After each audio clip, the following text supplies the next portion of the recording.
મળતી વિગતો અનુસાર તાજેતરમાં યોજાયેલી ચૂંટણીમાં કાવીની 2 બેઠક પર આમ આદમી પાર્ટીના ઉમેદવાર સોહેલનો વિજય થયો હતો, જ્યારે ભાજપના શકીલ અહેમદ મલેકને પરાજયનો સામનો કરવો પડ્યો હતો। પરિણામો બાદ સોશિયલ મીડિયાના વાયરલ થઈ રહેલા વિડીયોમાં એક વ્યક્તિ ખુલ્લેઆમ તલવાર લહેરાવતી જોવા મળી રહી છે, જેને પરાજિત ઉમેદવાર હોવાનું કહેવામાં આવી રહ્યું છે। વધુમાં વોટ્સઅપ ગ્રુપોમાં ફરતા મેસેજમાં આક્ષેપ કરાયો છે કે જે લોકોએ ભાજપને મત નથી આપ્યા તેવા વિસ્તારમાં પાણી કાપવામાં આવશે। આ ઘટનાને પગલે આમ આદમી પાર્ટીના જિલ્લા પ્રમુખ પિયુષ પટેલે ભાજપ પર આકરા પ્રહારો કર્યા છે। તેમણે જણાવ્યું હતું કે આ પ્રકારની પ્રવૃત્તિઓ મતદારોને ડરાવવાનો અને લોકશાહીના મૂલ્યોને દબાવવાનો હીન પ્રયાસ છે। તેમણે તંત્ર પાસે આ મામલે તટસ્થ અને કડક પગલાંની માંગ કરી છે।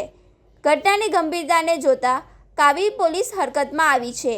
કાવી પોલીસ સ્ટેશનના પીઆઈ કે.એન. ચૌધરીએ જણાવ્યું કે વિડીયોમાં વાયરલ સત્યતાની તપાસ કરવામાં આવી રહી છે। હાલ ફરિયાદ નોંધવાની પ્રક્રિયા ગતિમાં છે અને જાહેરનામામાં ભંગ સહિતની કલમો હેઠળ ગુનો નોંધી કાયદેસરની કાર્યવાહી કરવામાં આવશે। તણાવને જોતા વિસ્તારમાં શાંતિ જાળવવાના પોલીસના દ્વારા બંદોબસ્ત પણ ધ્યાન આપવામાં આવી રહ્યું છે।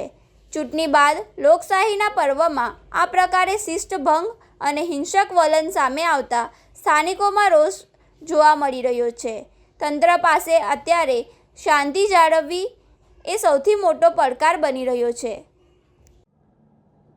આજે ભારતીય જનતા પાર્ટીના રાજની અંદર લોકશાહી જ્યારે ખતમ થવા જઈ રહી હોય એવું દેખાઈ રહ્યું છે। ભરૂચ જિલ્લાના જે જંબુસર તાલુકામાં આવેલ કાવી 2 બેઠક જે છે, આ કાવી તાલુકા પંચાયતની બેઠક ઉપર આમ આદમી પાર્ટીના ઉમેદવાર એવા સોહેલભાઈ મલેક જ્યારે વિજેતા થયા છે, સામે ભારતીય જનતા પાર્ટીના જે હરીફ ઉમેદવાર હતા તેઓ હારી ગયા છે આ ઇલેક્શન।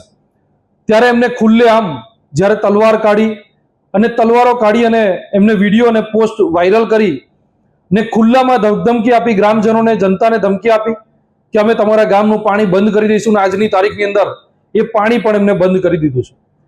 ત્યારે ભારતીય જનતા પાર્ટીના રાજની અંદર આવી જે ગુંડાગર્દી છે એ જનતા ક્યાં સુધી સહન કરશે? ભારતીય જનતા પાર્ટીના રાજની અંદર બળાત્કાર, લૂંટ, જ્યારે આવી બંદૂકો ખુલ્લેઆમ લઈને ફરવી, તલવારો ખુલ્લેઆમ લઈને ફરવી, આ કેટલું યોગ્ય છે?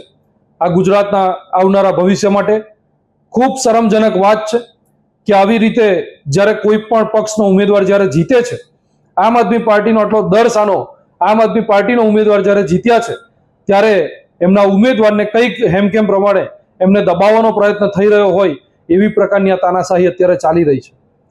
ત્યારે અમે આશા રાખીએ છીએ કે ભરૂચ જિલ્લા એસપી સાહેબ આની ઉપર કડકમાં કડક કાર્યવાહી કરે અને